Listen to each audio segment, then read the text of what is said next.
नमस्कार, बहुत स्वागत है आप सभी का। आप देख रहे हैं आईबीसी 24। तो आज सुबह 6 बजे से लगातार आपने आईबीसी 24 पर विधानसभा चुनाव से जुड़ा हुआ हर एक अपडेट देखा। और देखिए, आज मध्य प्रदेश में 2 विधानसभा उपचुनाव के लिए काउंटिंग हुई है। बुधनी विधानसभा उपचुनाव और विजयपुर विधानसभा उपचुनाव। बुधनी के बारे में चर्चा जरूर करेंगे, लेकिन विजयपुर में आखिर हार क्यों हुई है, भाजपा की हार का सार क्या है, इसका अपडेट आपको बताएंगे। आज हर एक समीकरण आपको समझाएंगे। तो विजयपुर में कांग्रेस के प्रत्याशी मुकेश मल्होत्रा जीते। भाजपा के प्रत्याशी वन मंत्री रामनिवास रावत को उन्होंने करारी शिकस्त दी है और पर्यवेक्षक ने मुकेश मल्होत्रा को प्रमाण पत्र दे दिया है। आपको बता दें, वहीं बुधनी की यदि बात की जाए तो बीजेपी प्रत्याशी रमाकांत भार्गव अब निर्णायक बढ़त की ओर बढ़ चुके हैं। 11वें राउंड में 10,051 वोटों से वो आगे चल रहे हैं। अभी कई राउंड की यहां पर काउंटिंग बाकी है और देखिए, रमाकांत भार्गव की जीत तय मानी जा रही है। और सबसे चौंकाने वाले जो नतीजे आए हैं वो विजयपुर में आए, क्योंकि माना जा रहा था कि मंत्री पद से नवाजने के बाद विजयपुर की जनता रामनिवास रावत को विजय जरूर कराएगी, लेकिन देखिए यहां पर चौंकाने वाले नतीजे आए और विजयपुर उपचुनाव रामनिवास रावत हार गए। इससे पहले लगातार कांग्रेस की सीट से, कांग्रेस के तरफ से वो 6 बार विधायक रहे हैं, लेकिन इस बार लोकसभा चुनाव के विधानसभा चुनाव के बाद कांग्रेस को छोड़ के भाजपा का हाथ उन्होंने थामा और देखिए जनता ने उनका हाथ छोड़ दिया। इस बार रामनिवास रावत हार गए। 7,000 से ज्यादा वोट से हारे हैं, औंधे मुंह गिर गए हैं रामनिवास रावत। विजयपुर हार के कारण क्या है, इसकी भी समीक्षा करेंगे। खास मेहमान हमारे साथ जुड़ेंगे। आपको बता दें, प्रदेश सरकार में वन मंत्री हैं, भाजपा प्रत्याशी रहे। 7,000 से ज्यादा वोट से जीत दर्ज की है कांग्रेस प्रत्याशी मुकेश मल्होत्रा ने। हालांकि भाजपा ने दोबारा काउंटिंग की मांग की और निर्वाचन अधिकारियों को आवेदन भी दिया और 15वें राउंड के बाद ये बहुत बड़ा उलटफेर हुआ। 14वें राउंड तक तो लगातार आगे ही चल रहे थे रामनिवास रावत, लेकिन जब 15वें राउंड की फिर काउंटिंग शुरू हुई, उसके बाद लीड लेनी शुरू की मुकेश मल्होत्रा ने। मुकेश मल्होत्रा की यदि बात की जाए तो जमीनी कार्यकर्ता, पहले भाजपा के ही वो कार्यकर्ता रहे हैं। सहरिया विकास प्राधिकरण के अध्यक्ष बनाए गए थे भाजपा की तरफ से, लेकिन लोकसभा चुनाव के पहले मुकेश मल्होत्रा ने कांग्रेस का साथ दिया, कांग्रेस ने उनका साथ दिया। यहां पर उन्हें प्रत्याशी घोषित किया गया और फिर उसके बाद जमीनी स्तर पर काम करते हुए आज देखिए उन्होंने वन मंत्री रामनिवास रावत, 6 बार के विधायक रामनिवास रावत को करारी शिकस्त दी है। और तस्वीरें आपको दिखा रहे हैं, ये तस्वीरें हैं कांग्रेस के जश्न की। और देखिए, जश्न बनता भी है क्योंकि कांग्रेस को मुद्दत से एक जीत का इंतजार था, ताकि अब कांग्रेस कार्यकर्ताओं में एक नई जान फूंकी जा सके। विजयपुर की तस्वीर आपको दिखा रहे हैं, यहाँ पर जीत का जश्न मनाया जा रहा है। और जो तस्वीर आप देख रहे हैं, नीटू सत्यपाल सिकरवार, ये माना जाता है कि मुख्य चेहरा है। पर्दे के पीछे रह करके 1 महीने तक इन्होंने कैंप किया विजयपुर में, ताबड़तोड़ प्रचार किया। यहाँ पर पूरी रणनीति नीटू सत्यपाल सिकरवार की ही रही। और अब देखिए, जब वो जीत गए तो उसके बाद 500 के नोट इन्होंने उड़ाए हैं। इतनी खुशी, क्योंकि माना जा रहा है कि जीत का सेहरा भले मुकेश मल्होत्रा के सर पर बंधा हो, लेकिन जीत के पीछे का जो चेहरा है वो नीटू सत्यपाल सिकरवार है। और अब देखिए, एक एक करके प्रतिक्रियाएं भी आ रही है जीत हार के बाद। सुनिए आपको किस तरह से प्रतिक्रियाएं दे रहे हैं। विजयपुर का चुनाव पहले दिन से ये माना जा रहा था कि कहीं न कहीं कांटे की टक्कर है और हम लोग भारतीय जनता पार्टी के विजयपुर के कार्यकर्ताओं ने भी अच्छी मेहनत की है। ये तो चलता रहता है राजनीति में, जीत और हार दोनों लगी। कितना एक जीते हैं और एक हारे हैं। तो अगर माना कि हार भी हुई है और इतने कम मार्जिन से हुई है, उसकी समीक्षा करेंगे। विजयपुर, जहाँ रामनिवास रावत ने कांग्रेस से गद्दारी करके बीजेपी का दामन थामा था, उनके हार का सर्टिफिकेट चुनाव आयोग ने जारी कर दिया। वो सीट बीजेपी हार गई है। तो आखिर चूक कहां पर हुई है? बुधनी में कांग्रेस से, विजयपुर में भाजपा से, चर्चा करेंगे। खास मेहमान हमारे साथ जुड़ चुके हैं, हिमानी सिंह, कांग्रेस प्रवक्ता, और बीजेपी प्रवक्ता मिलन भार्गव। मिलन जी, बुधनी के लिए तो आपको बधाई। हालांकि निर्णायक बढ़त की ओर बढ़ ही चुके हैं रमाकांत भार्गव, लेकिन विजयपुर में आखिर क्या हो गया, कहां चूक गई भाजपा?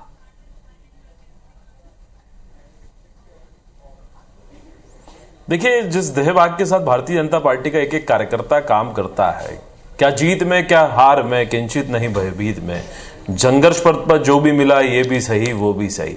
देखिए, भारतीय जनता पार्टी का कार्यकर्ता राष्ट्र के प्रति समर्पित, जनता की सेवा के लिए समर्पित होता है। ये हार हुई है, इसकी समीक्षा की जाएगी, लेकिन दूसरी तरफ हम बुधनी पुनः जीते हैं जहां बहुत सारे हथकंडे कांग्रेस पार्टी ने चलाने के प्रयास किए लेकिन उसमें सफल नहीं हुई। और आप वहीं देखिए कि देश में जिस ऐतिहासिक जीत में भारतीय जनता पार्टी ने हैट्रिक महाराष्ट्र में मारी है, उस हैट्रिक में जिस महाविजय को भारतीय जनता पार्टी ने हासिल किया, ये जनता ने पुनः आशीर्वाद देकर प्रधानमंत्री नरेंद्र मोदी जी की नीति को स्वीकार किया, भारतीय जनता पार्टी की सरकार को स्वीकार किया। तो ये मुझे लगता है कि आगे बढ़ने का समय है और जिस विकास के मंत्र को लेकर भारतीय जनता पार्टी का एक एक कार्यकर्ता काम करता है, हम पुनः मेहनत करेंगे, समीक्षा करेंगे, विमर्श करेंगे और आगे चलकर इस सीट को पुनः जीतेंगे। क्योंकि अभी हाल ही में 2024 में 29 की 29 कमल भारतीय जनता पार्टी की इसी जनता ने खिलाए हैं। उस खिले हुए कमल की सुगंध को फैलाने का काम भारतीय जनता पार्टी के कार्यकर्ता करेगा और सरकारें करेंगी। ठीक है, हिमानी जी आप बताइए, इस पे तो हमने चर्चा कर ली विजयपुर की, विजयपुर से आपसे भी चर्चा करेंगे, लेकिन बुधनी का जरा बताइए। बुधनी में भी आप कह रहे थे कि यहाँ पर कांग्रेस का हाथ ही जीतेगा, कमल नहीं खिल पाएगा, क्योंकि बुधनी वासियों के लिए ना शिवराज सिंह चौहान ने कुछ कहा, ना सांसद रहते हुए रमाकांत भार्गव ने कुछ करा है। यहाँ कहाँ चूक गई कांग्रेस? मिलन जी ने बहुत अच्छी बात की कि हमने हथकंडे अपनाए और उनके चल गए, और विजयपुर में जो हार हुई वो चलती रहती है। तो हमेशा ये बीजेपी के जो प्रवक्ता हैं वो इसी तरह से, सुबह तक चल रहा था कि बहुत अच्छे प्रत्याशी है रामनिवास रावत और हमारे यहाँ बुधनी में जो है वो संगठन की जीत होगी। तो अब ये आप देख सकती है कि वाकई बुधनी में भी आप देखिए जीत का अंतर कितना कम हो गया है। आप शिवराज सिंह चौहान की जीत और रमाकांत भार्गव की जीत का कंपैरिजन नहीं कर सकती हैं। लेकिन मैं सिर्फ इतना कहना चाहूंगी कि झारखंड, वायनाड और विजयपुर तीनों जीतों की कांग्रेस पार्टी के सभी कार्यकर्ताओं को बहुत बहुत बधाई और यहाँ के मतदाताओं का बहुत बहुत आभार और उनके चरणों में प्रणाम कि उन्होंने हमारे पर विश्वास जताया। और अगर आंकड़ों की बात की जाए, परसेंटेज की बात की जाए, तो जैसे 29 से 29 कह के ये 100% करते थे, आज पूरा जनता ने एक बार में 50% पे लाकर खड़ा कर दिया। तो बिल्कुल जो ये बोल रहे हैं कि राजनीति में कुछ भी परमानेंट और निश्चित नहीं होता है, कभी भी कुछ भी बदल सकता है। तो धीरे धीरे आप इस बात का भी इसको सिग्नल मान सकते हैं। और आप महाराष्ट्र की जीत को भी बहुत ज्यादा संभावनाओं के साथ इसलिए मत देखिए क्योंकि पिछले 5 साल पहले भी इसी तरह की जीत के आंकड़े आए थे। और आप ये देखिए अभी एकनाथ शिंदे बोलने लगे कि तीनों दलों के नेता मिलकर तय करेंगे देवेंद्र फडणवीस को बीजेपी के कार्यकर्ता जो है मुख्यमंत्री घोषित कर चुके हैं। महाराष्ट्र में क्या होने वाला है? कांग्रेस के तो वहां पर मैडम हाल बहुत ही बेहाल हो गए हैं। बिल्कुल बिल्कुल बिल्कुल, लेकिन ऐसा तो नहीं है ना कि हम राजनीति में चर्चा करेंगे तो क्या हम इन चीजों के बारे में बात नहीं करेंगे। पिछली बार भी इसी तरह के परिणाम आए थे और आपने देखा था सरकार दूसरी तरह से बन गई। इस बार अजीत पवार और एकनाथ शिंदे जिस तरह में पिछली बार महाराष्ट्र का भी डिबेट 5:30 बजे होगा हिमानी जी, लेकिन अभी हम मध्य प्रदेश के ऊपर चर्चा कर रहे हैं। ठीक है हिमानी जी, मध्य प्रदेश की चर्चा करते हैं। मिलन जी जरा समझाइए कि आखिर विजयपुर में हुआ क्या? बिकाऊ वर्सेस टिकाऊ, कांग्रेस ने ये नारा दिया, दल बदल की रणनीति भी आपकी काम नहीं की। आप तो ये कह रहे थे कि रामनिवास रावत बहुत अच्छा काम करते आए, 6 बार के विधायक कांग्रेस की तरफ से। ये समझ आए कि भाजपा को नहीं मिला, कांग्रेस की वो सीट थी, फेस काम नहीं किया रामनिवास रावत का, और ना आप लोगों की इतनी कैंपेनिंग।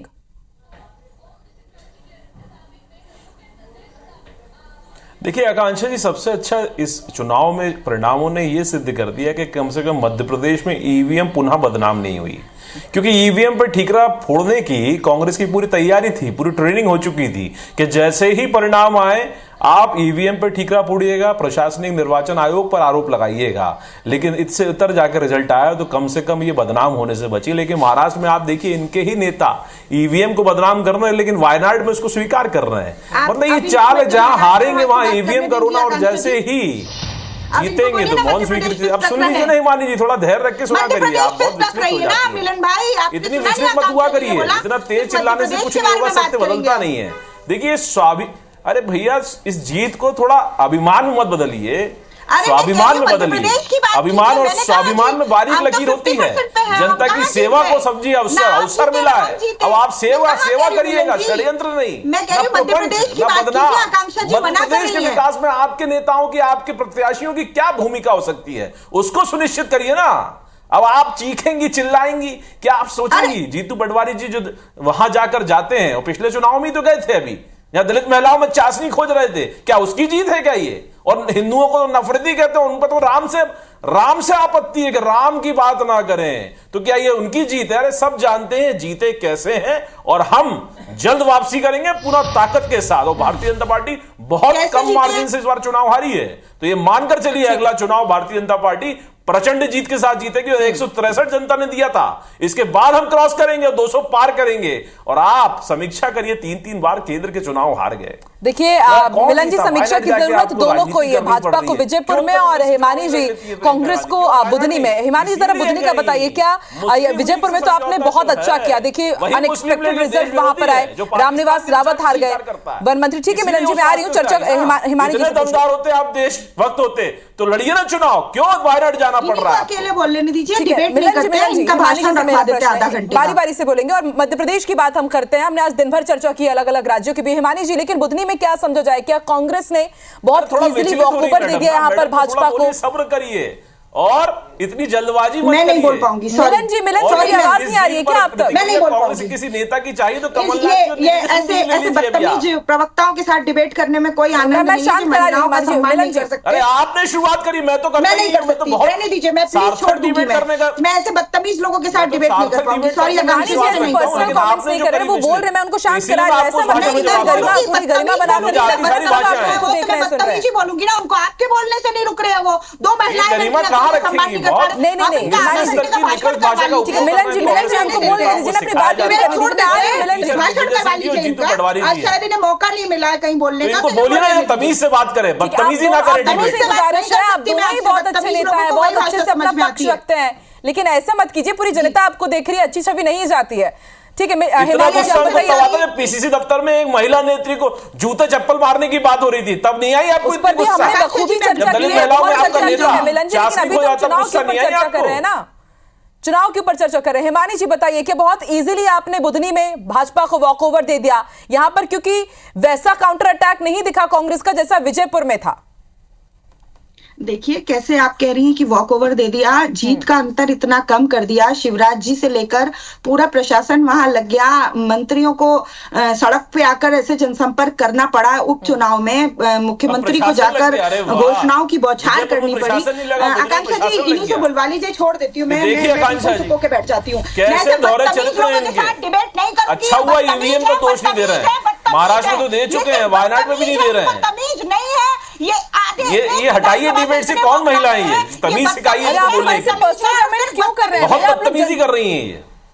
आप लोग अपने अपनी पार्टी का पक्ष महिलाओं का चरित्र नहीं है इस प्रकार की बात करने का। क्या निचले स्तर पर इस तरह के शब्दों का इस्तेमाल आप मत कीजिए, इस प्रकार की मानसिकता। मैं तो ऐसे ही शब्दों का इस्तेमाल। अरे हमारे यहाँ तो महिलाएं पूछती हैं, हम शक्ति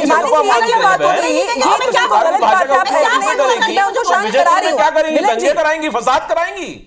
हम लोग चर्चा करने आए कि आखिर क्या हार और जीत के क्या कारण है, क्या समीक्षा, और आप लोग इस तरह की बातें करेंगे, कैसे चलेगा? आप दोनों से अनुरोध है कि प्लीज मर्यादित भाषा का इस्तेमाल कीजिए। मध्य प्रदेश आप लोगों को देख रहा है कि कांग्रेस के नेता और नेत्रियां अपनी भाषा को लांग रहे हैं और किस प्रकार की मर्यादा तोड़। मिलन जी ठीक है, आपकी तरफ मैं आऊंगी, मैं आपसे पूछूंगी ना, पर्याप्त मौका दोनों को, आधे घंटे की डिबेट है हिमानी जी, मिलन जी दोनों को ही पर्याप्त मौका मिलेगा। हिमानी जी बात पूरी कीजिएगा और प्लीज बीच में इंटरप्ट मत कीजिएगा। मिलन जी उनको बात पूरी करने दीजिए, फिर मैं आती हूँ, आपका भी पक्ष में समझूंगी, देखूंगी। हिमानी जी जुबानी तो रोकिए आप। मैंने बोला, उनको बोला कि वो कुछ भी अब नहीं, पर्सनल कमेंट मत कीजिए। हिमानी जी देखिए, आधी सीट एक 50% आगे कैसे बढ़ जाए हम? अरे मिलन जी सुन तो लीजिए, सुन लीजिए। बदतमीज बदतमीज बदतमीज। अरे हिमानी जी गजब कर रहे हैं आप, ये बहुत गलत है हिमानी जी। नहीं सुनेंगे तो मैं भी नहीं सुनूंगी। ठीक है आप बोलिए ना, ठीक है, एक तरीका होता है बात बोलने का, ये क्या तरीका है हिमानी जी? महिलाओं तक की मर्यादा नहीं है, ये किसी और। अरे महिला होने के नाते, लेकिन हमारी भी तो जिम्मेदारी ना कि हम भी ऐसा कुछ नहीं बोलेंगे हिमानी जी। खुद साक्षात उदाहरण है ये महिलाओं के लिए असम्मान करने का।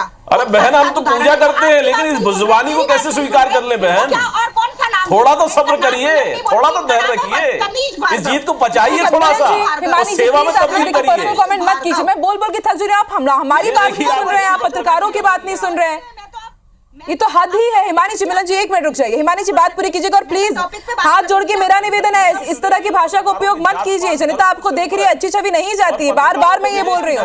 मारपीट भी रहे हैं, आपको थोड़ा धैर्य रखिएगा और सुरक्षित रहिएगा। तो मैं फिर बोलूंगी, अगर मैं को मुझे बोलने नहीं देंगे तो मैं इनको भी नहीं सुनने दूंगी किसी को। ठीक है ना, आप इंटरप्ट कर लीजिए, जब वो बोले तब आप इंटरप्ट कर लीजिए, लेकिन ऐसा ये बदतमीजी शोभा नहीं देता है मानी जी, ये शोभा नहीं देता है। उनकी पीछ पे थोड़ी खेलूंगी मैं उनकी पीछ पे थोड़ी खेलूंगी, जो वो खिलवाएंगे वो थोड़ी खेलूंगी। ठीक है, ये डिबेट शो है, अपना अपना पक्ष सभी रख रहे हैं, ठीक है ना। मिलन जी प्लीज आप इंटरप्ट मत कीजिएगा। हिमानी जी बोलिए। जी, अभी खुद मिलन जी कह रहे थे कि किस तरह से जीते हैं, तो जरा ये डिटेल में बता दें किस तरह से जीते हैं, क्योंकि अभी ये बात कर रहे थे कि अगर हम हार जाते तो हम ठीकरा फोड़ देते, तो अब ये हारे हैं तो किस तरह से जीते हैं, किस पर ठीकरा फोड़ना चाहते हैं ये अपनी हार का।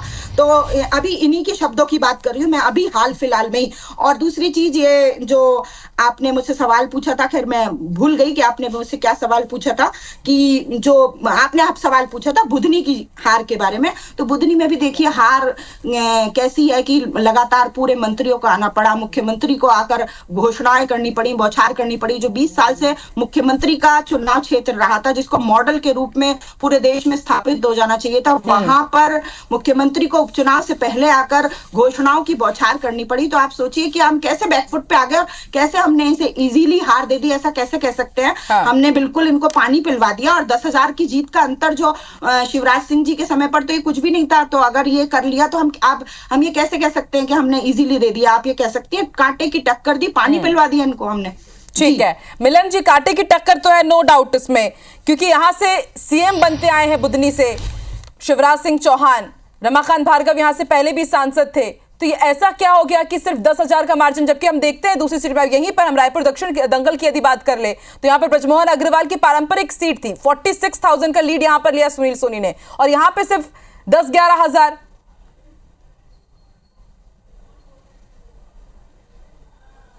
देखिए, बदजुबानी बददिमागी के सवालों का जवाब तो मेरे पास नहीं, लेकिन इस लोकतंत्र में जवाबदेही हमारे ऊपर आई है तो मैं दूंगा। देखिए कौन विचलित हो रहा है अब आप देखिए अभी कितनी सैद्धांतिक भाषा सिखा रही थी।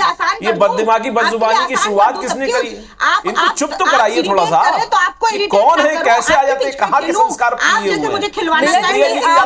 मर्यादा छोड़ रहे हैं, ये क्या बात है, कैसे लोग आ जाते हैं? इस बदजुबानी से राष्ट्रीय प्रवक्ता हो जाएंगे, हो जाएंगे आप, चिंता मत करिए, मैं रिकमेंड करूंगा कि बददिमागी बदजुबानी में बहुत अच्छी है, ये बहुत माहिर है, क्योंकि राहुल गांधी सोनिया गांधी पसंद करते हैं ना आपके यहाँ। आपके तर्कों पर बात नहीं होती, प्रमाणों पर बात नहीं होती। आज एक सीट जीत गए, उस पर ये बात तो करिए कि विकास हमने बहुत बदजुबानी सुनी और उसका असर भी आप देखिए हमने अलग अलग चुनाव में देखा है। हिमानी जी, मिलन जी, प्लीज आप लोगों से करबद्ध निवेदन है कि प्लीज इस तरह की भाषा का मत कीजिए ना, हम लोग चर्चा ही नहीं कर पाए। हार और जीत की क्या वजह है, फैक्टर्स क्या है, उस पर चर्चा करनी थी, मुझे आप लोगों को ही संभालते रहना पड़ गया पूरे समय। लोगों को नहीं बैठाएंगे आप डिबेट में, क्योंकि ये लोग हिंसक हैं, हिंसक प्रवृत्ति के लोग हैं। मिलन जी, ये हमें तय करने दीजिए कि हम किसे बैठाएंगे किसे नहीं, या पैनल डिस्कशन, पैनल में कौन बैठेगा हम तय करेंगे, बांग्लादेश से हालात हम तय करेंगे। ठीक है हिमानी जी एक मिनट, मिलन जी एक मिनट। हैट्रिक देकर हमको आशीर्वाद दिए। ये लोग मर्यादाएं घर छोड़कर आते हैं जब डिबेट में आते हैं, ना ये महिलाएं देखते हैं, ना ये ऑडियंस देखते हैं, ना ये प्रदेश। हो गया, बहुत विडंबना है मिलन जी। हिमानी जी देखिए, आप लोग चर्चा ही नहीं करना चाहते हैं, ये क्या बात हुई? बहुत गलत बात है। तमाम मध्य प्रदेश के वासी आपको देख रहे होंगे, वो भी बहुत निराश होंगे कि हिमानी जी इस तरह से बात कर रहे हैं, मिलन जी आप भी इस तरह से बात कर रहे हैं। विराट स्वरूप में हो रहा है, लेकिन उसके बाद भी विनम्र हैं, सहज हैं, सरल हैं। कोई नहीं विनम्र सहज सरल दिख रहा है आज के इस डिबेट में हिमानी जी, मिलन जी। चलिए ठीक है, मुझे नहीं लगता कि चर्चा आगे हो पाएगी, लेकिन जरूर आंकिएगा जरूर कि यहां पर विजयपुर में भाजपा क्यों हारी है और बुधनी में यदि इतना कम मार्जिन है तो उसकी क्या वजह है। बहुत बहुत शुक्रिया हिमानी जी, मिलन जी हमारे साथ जुड़ने के लिए। नमस्कार।